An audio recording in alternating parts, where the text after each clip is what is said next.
We are going to be unboxing the foldable, portable Jellycomb keyboard with trackpad.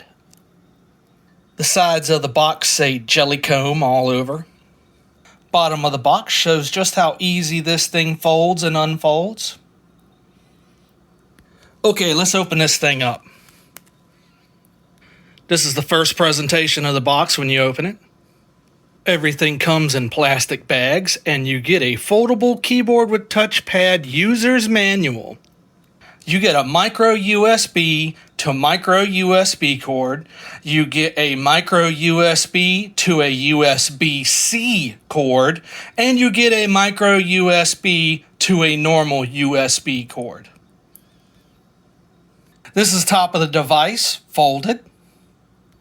This is the bottom of the device, folded. Off and on toggle, an unmarked button, which is for your Bluetooth connection, and you have a USB micro port.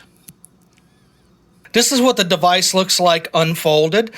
Typing on the keys is okay. I mean, it's got a fairly decent click to it and a little bit of travel. The space bar is a little weird at first.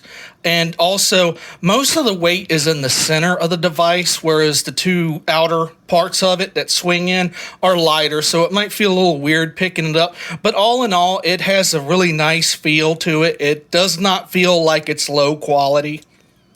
And that's it, my brothers and sisters. Later.